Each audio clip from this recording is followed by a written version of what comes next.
राजू नदियापुर राज्य के एक छोटे से गांव में अपनी चूड़ियों की गठरी लेकर चूड़ियां बेच रहा था।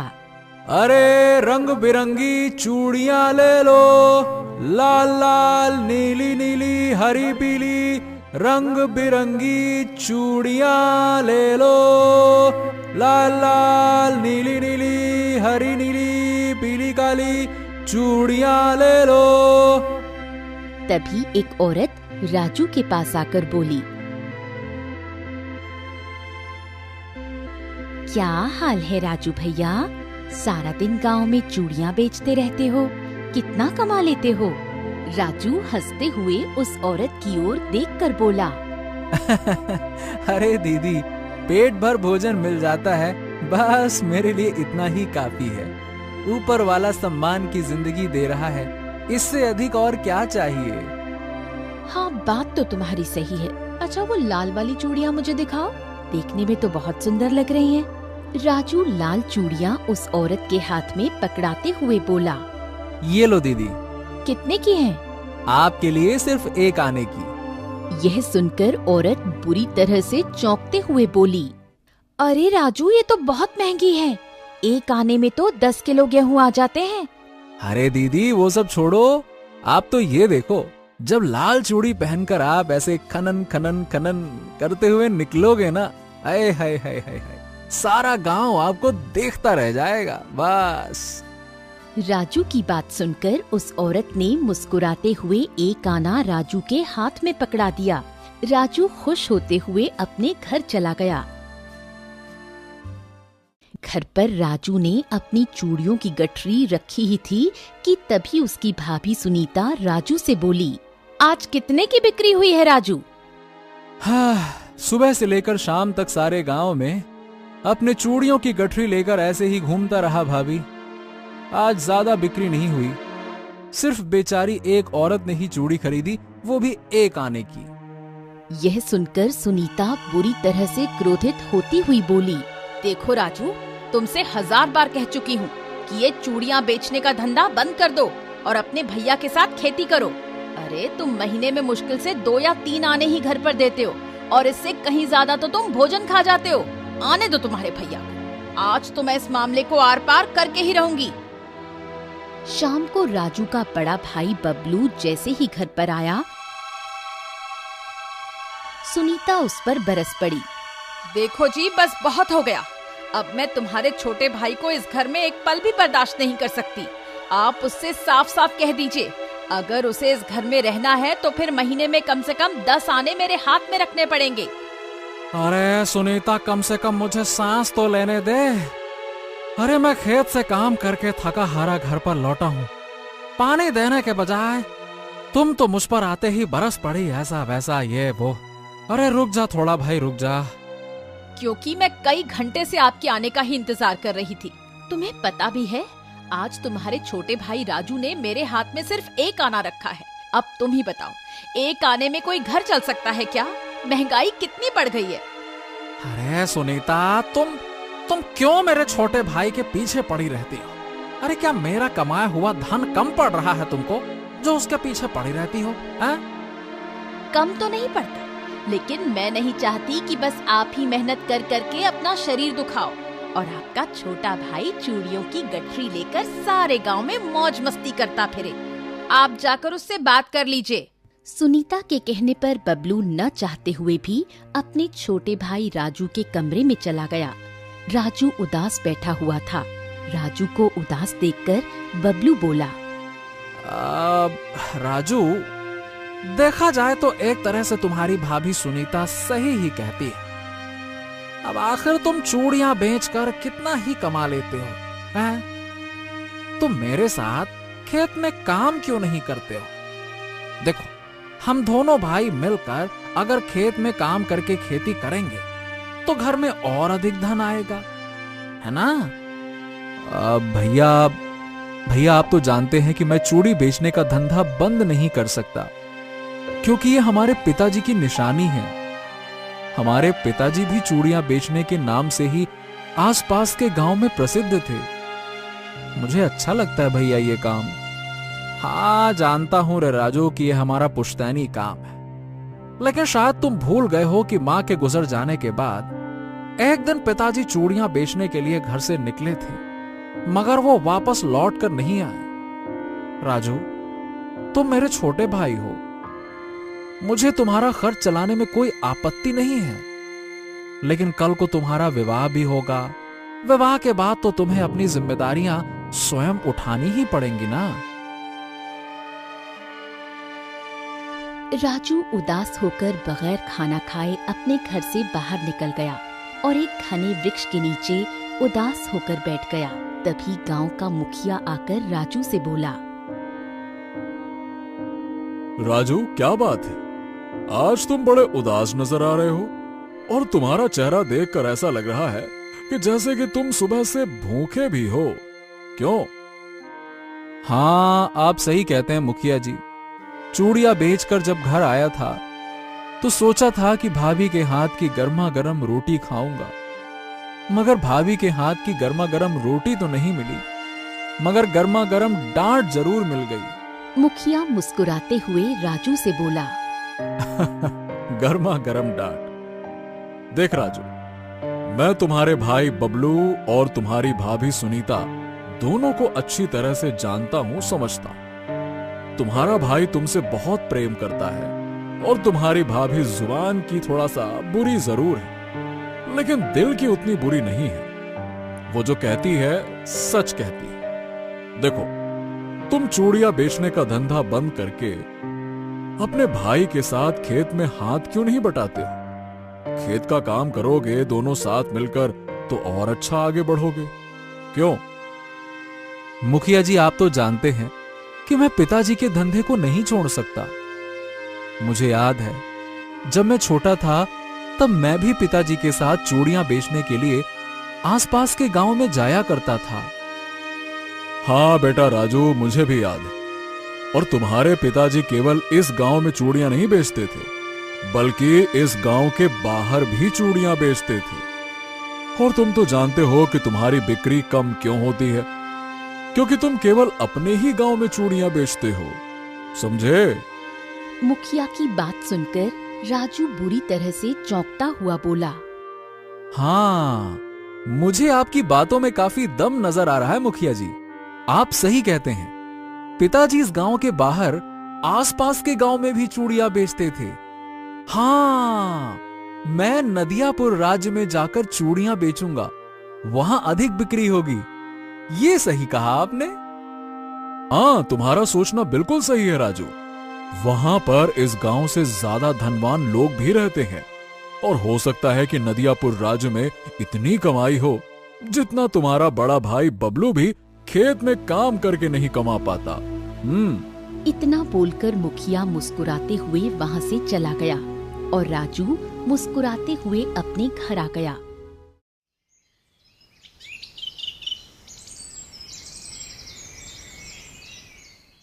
अगले दिन राजू अपनी गठरी उठाते हुए अपने भैया और भाभी से बोला, मैं चलता हूं भैया और भाभी। चलता हूं उससे क्या मतलब है? अरे भाई, तुम चूड़ियां बेचने ही तो जा रहे हो ना। आपने सही कहा भैया, मैं चूड़ियां बेचने ही जा रहा हूं, लेकिन अब मैं गांव में चूड़ियां नहीं बेचूंगा, बल्कि नदियापुर राज्य में जाकर चूड़ियां बेचूंगा। हाँ। ये क्या कह रहे हो तुम? नदियापुर राज्य का रास्ता यहाँ से 7 दिन के फासले पर है। तुम इतनी दूर चूड़ियां बेचने जाओगे? आपने सही कहा भाभी, आपको घर खर्च चलाने के लिए धन चाहिए ना, और ज्यादा धन मैं राज्य में ही चूड़ियां बेचकर कमा सकता हूँ। ठीक है, मैं जल्दी वापस लौट आऊंगा, जाता हूँ मैं। इतना बोलकर राजू चूड़ी की गठरी लेकर अपने घर से बाहर निकल गया।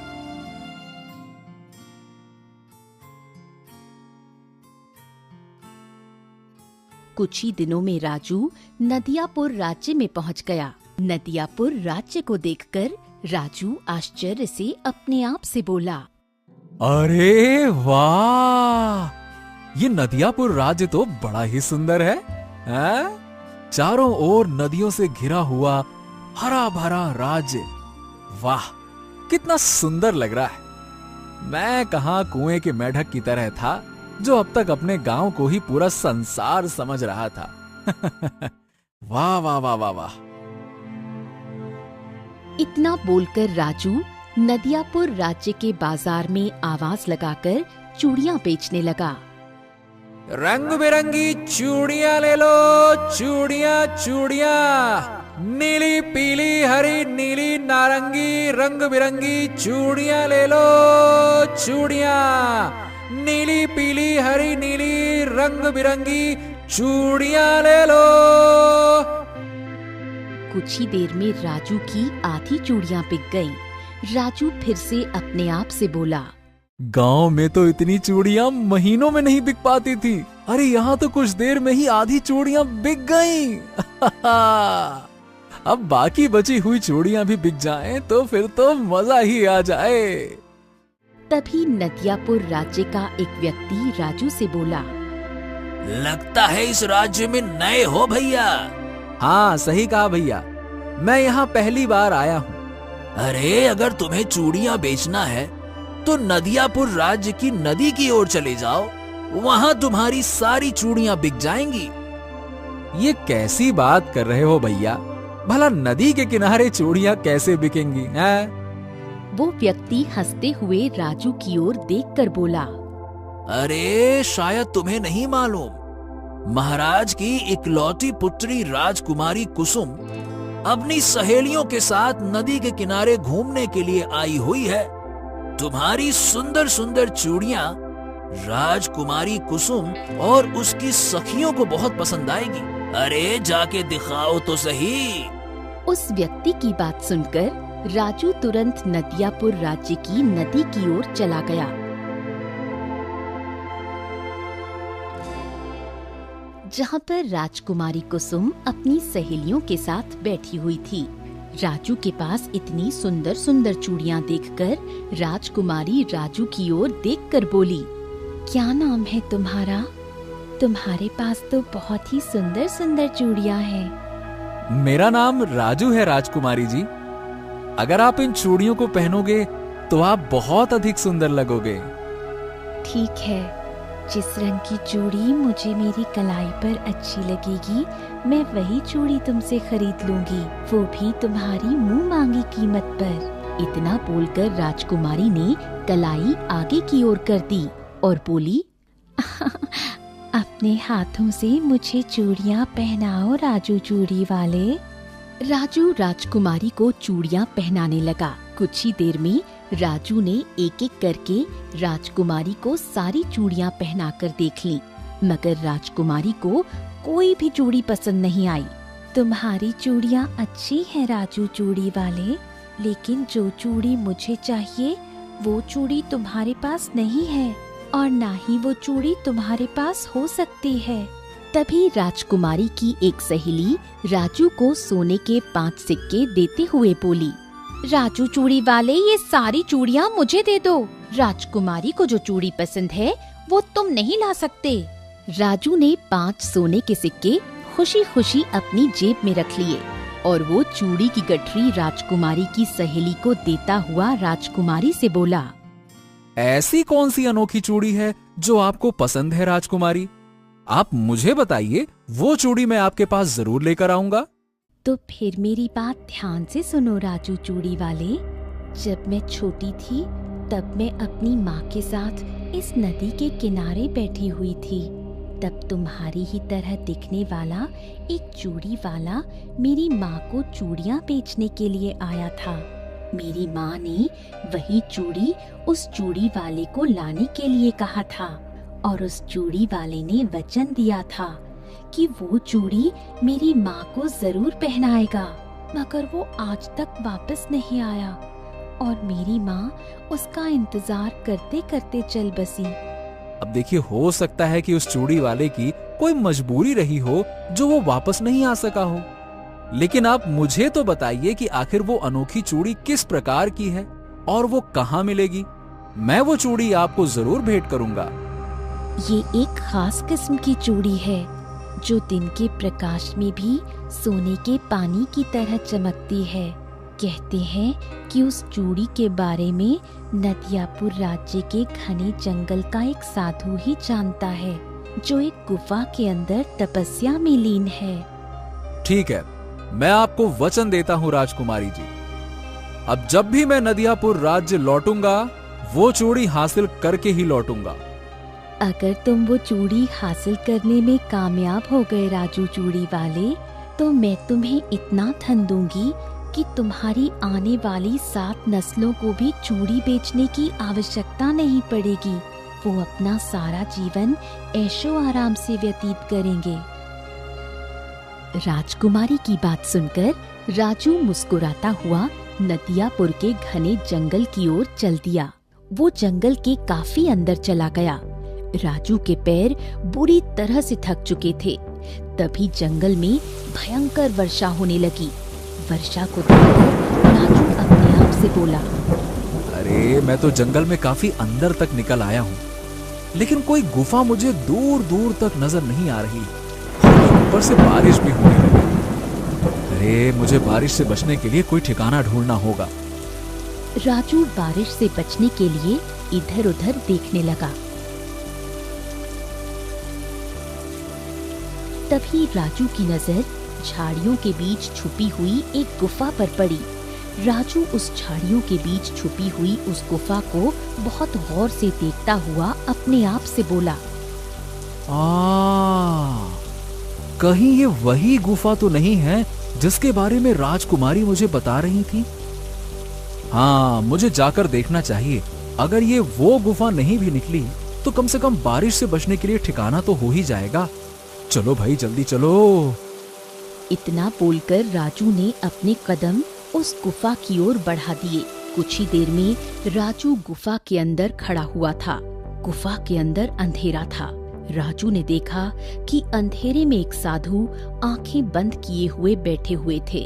उनके सामने कुछ लकड़ियां जल रही थीं। अचानक साधु आंख खोलकर राजू की ओर देखकर बोले, कौन हो तुम और इस गुफा के अंदर क्या कर रहे हो?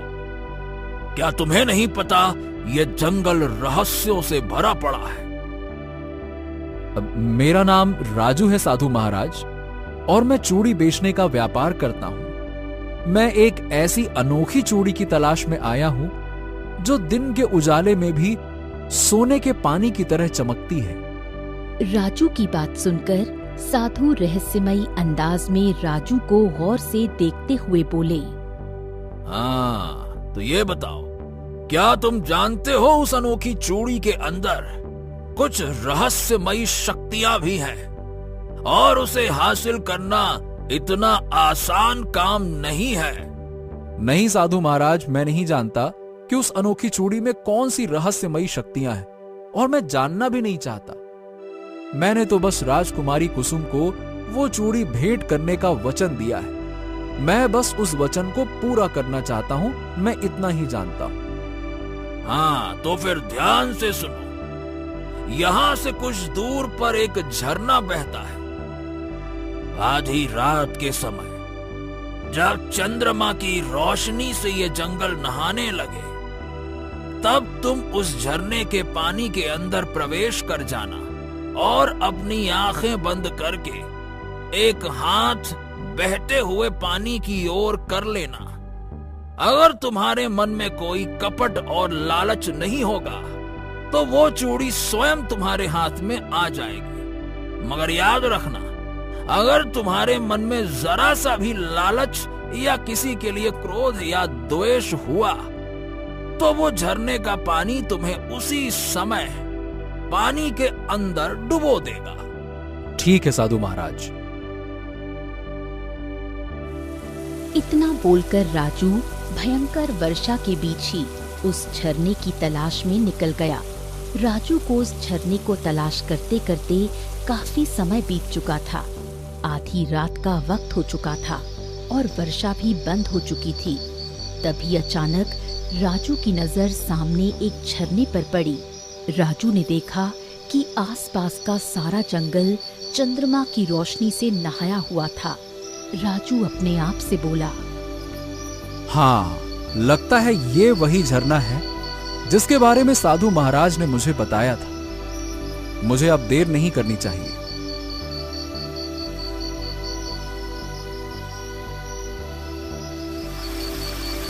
राजू उस झरने के पानी के अंदर प्रवेश कर गया और अपनी आंखें बंद करके एक हाथ झरने के पानी की ओर कर लिया।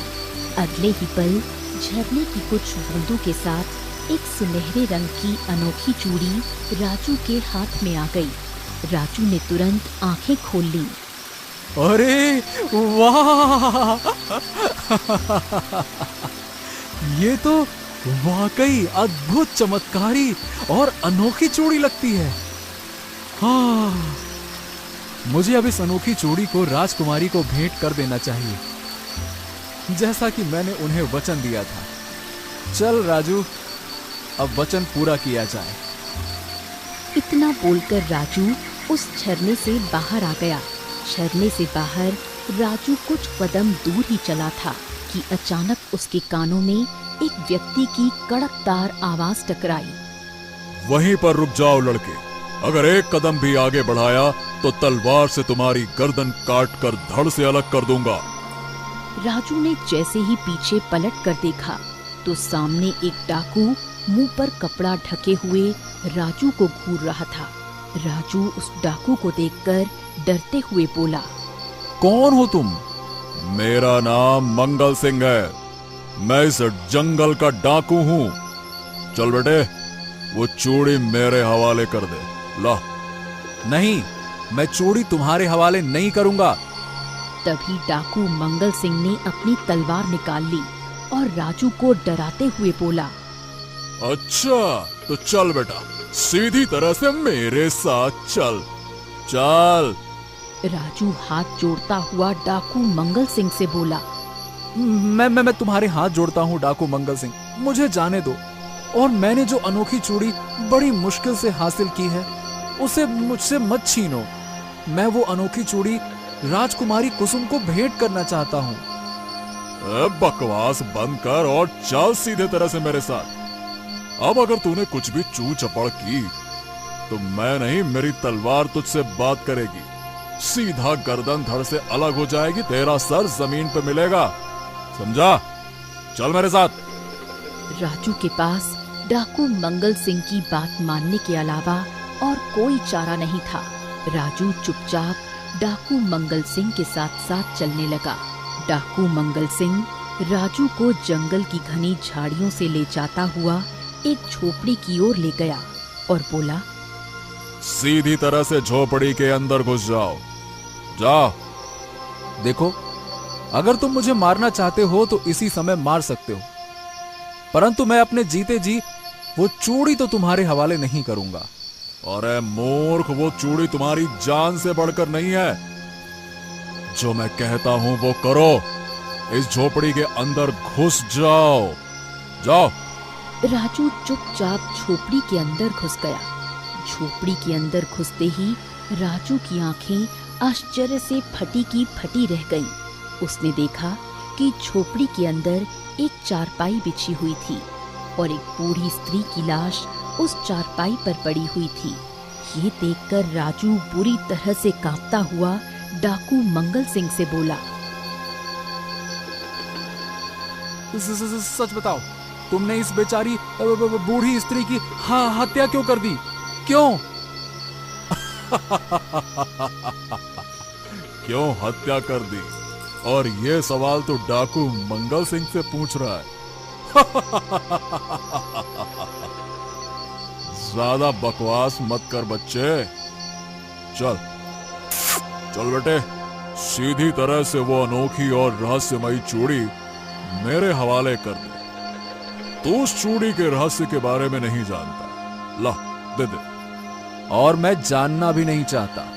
तभी डाकू मंगल सिंह तलवार लेकर राजू के नजदीक आकर बोला, हाँ तो मैं तुझे अब आखिरी मौका देता हूँ। इसके बाद मैं तुझ पर तरस नहीं खाऊंगा। तेरी गर्दन तेरे धड़ से अलग कर दूंगा, समझा? डाकू मंगल सिंह ने इतना कहा ही था कि तभी राजू ने डाकू मंगल सिंह को धक्का दे दिया। डाकू मंगल सिंह को राजू से इस बात की बिल्कुल भी उम्मीद नहीं थी। उसके गिरते ही तलवार उसके हाथ से छूट पड़ी। अचानक राजू ने वो तलवार अपने हाथ में ले ली और डाकू मंगल सिंह से बोला, अब बोल, अब तेरी तलवार मेरे हाथ में है। तूने न जाने कितने यात्रियों को इस जंगल में लूटा होगा और न जाने कितने बेकसूर यात्रियों की हत्या की होगी। तुझे तो इसकी सजा मिलनी ही चाहिए। अगर मैं तुझे जीवित छोड़ देता हूं तो तू और भी निर्दोष इंसानों की हत्याएं करेगा, इसीलिए मैं तुझे नहीं छोड़ने वाला।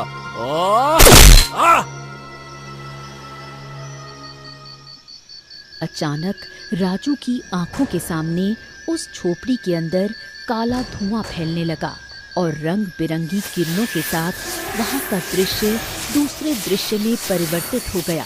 अचानक वो बूढ़ी स्त्री चारपाई से उठकर बैठ गई और एक सुंदर रानी में परिवर्तित हो गई। तभी राजू ने देखा कि डाकू मंगल सिंह अचानक उठकर खड़ा हो गया और रंग बिरंगी किरणों के साथ एक सुंदर राजा में परिवर्तित हो गया। ये देखकर राजू आश्चर्यचकित होकर उस राजा की ओर देखकर बोला, आखिर ये कैसा चमत्कार है राजन? कुछ देर पहले तो आप डाकू मंगल सिंह थे और ये सुंदर स्त्री एक बूढ़ी स्त्री थी जो कि मरी हुई थी। तुम्हारा बहुत बहुत धन्यवाद। तुम्हारी वजह से मैं और मेरी पत्नी श्राप से मुक्त हो गए। मतलब मैं कुछ समझा नहीं।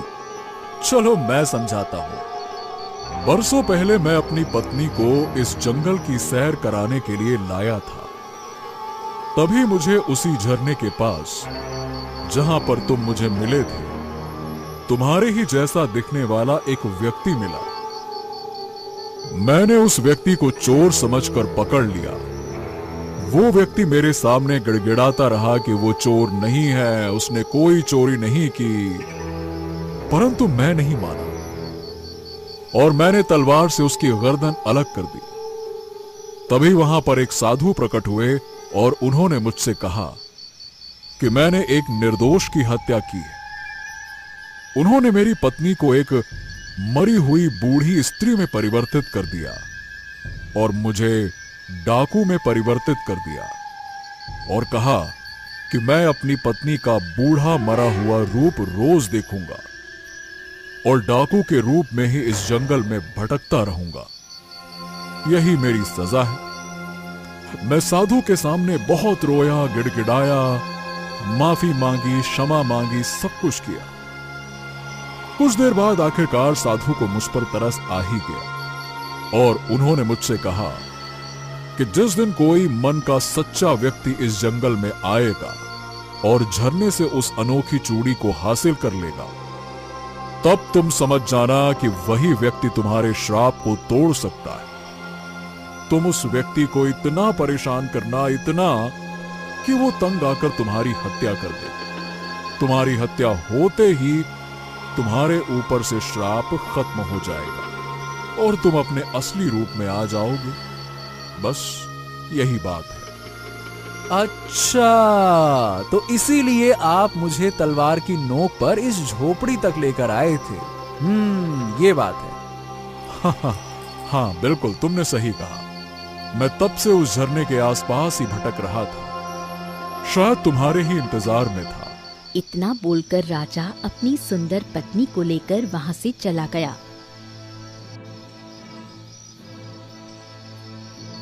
और राजू वो अनोखी चूड़ी लेकर सीधे नदियापुर राज्य के महल के अंदर गया। महल के दरबार में राजकुमारी कुसुम अपने पिता के साथ बैठी हुई थी। राजकुमारी कुसुम राजू को देखकर चौंकती हुई बोली, तुम्हारे चेहरे की चमक बता रही है राजू चूड़ी वाले कि तुम वो अनोखी चूड़ी हासिल करने में कामयाब हो गए। आपने सही पहचाना राजकुमारी कुसुम। इतना बोलकर राजू ने वो अनोखी रहस्यमयी चूड़ी अपनी जेब से निकाल ली। महल के सभी लोग उस चूड़ी को आश्चर्य से देखने लगे। वो चूड़ी सुनहरे रंग की किरणों से चमक रही थी। राजू ये अनोखी चूड़ी राजकुमारी कुसुम को पकड़ाते हुए बोला,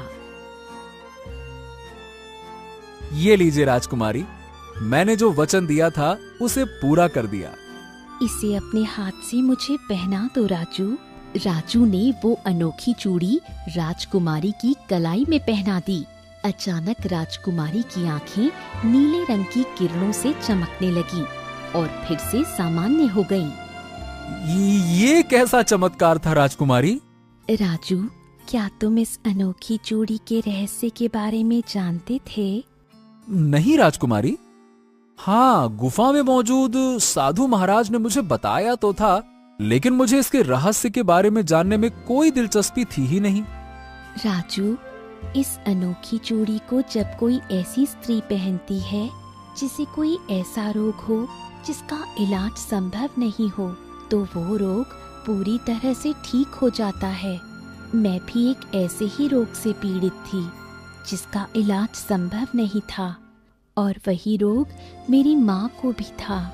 इसलिए मेरी माँ ने उस चूड़ी वाले को ये चूड़ी लाने के लिए कहा था, मगर शायद ये अनोखी चूड़ी मेरी माँ की किस्मत में नहीं थी। मेरी माँ को उसी रोग की वजह से अपनी जान गंवानी पड़ी। तभी रंग बिरंगी किरणों के साथ वहाँ पर वही साधु प्रकट हो गए। राजू साधु को देखकर चौंकते हुए बोला, हाँ, अरे आप तो वही साधु हैं जो मुझे गुफा के अंदर मिले थे। हाँ, तुमने बिल्कुल ठीक कहा। राजकुमारी कुसुम जिस व्यक्ति के बारे में बता रही थी, क्या तुम जानते हो वो व्यक्ति कौन था? नहीं साधु महाराज। वो व्यक्ति तुम्हारे पिता थे। वर्षों पहले ठीक इसी प्रकार राजकुमारी कुसुम की माँ तुम्हारे पिता से मिली थी, और तुम्हारे पिता इसी अनोखी चूड़ी की तलाश में उस झरने तक पहुंचे थे। मगर चूड़ी को हासिल करने से पहले ही वो एक राजा के हाथों मारे गए। मैंने उस राजा को श्राप दे दिया, और ये वही राजा था जो तुम्हारी वजह से कुछ देर पहले श्राप मुक्त हुआ है। ये सुनकर राजू मुस्कुराता हुआ साधु की ओर देखकर बोला, हाँ साधु महाराज, जब उस राजा ने मुझसे कहा था तब मुझे थोड़ा शक तो हुआ था कि कहीं वो मेरे पिता तो नहीं थे। उस राजा ने तुम्हारे पिता की हत्या की थी राजू। अगर तुम्हें शक हुआ था तो तुम चाहते तो उस राजा से बदला ले सकते थे। तुम्हारे हाथों में तलवार थी। नहीं साधु महाराज, शायद मेरे पिता की किस्मत में यही लिखा था, और उस राजा को उसके किए की भारी सजा भी मिल चुकी थी। साधु मुस्कुराते हुए वहाँ से गायब हो गए। राजकुमारी कुसुम ने राजू को ढेर सारा सोना देकर वहाँ से विदा कर दिया, और राजू अपने घर पर आ गया और सारी घटना अपने भैया और भाभी को बताने लगा। इतना ढेर सारा सोना देखकर राजू की भाभी सुनीता बोली, मुझे माफ कर दो राजू, मैं अब तक तुम्हारी चूड़ी बेचने के धंधे को बुरा भला बोलती चली गई, लेकिन तुम्हारी वजह से आज हम सब इतने धनवान हो गए कि अब हमारी 7 पुश्तों को भी काम करने की आवश्यकता नहीं पड़ेगी। ये सुनकर राजू मुस्कुराने लगा।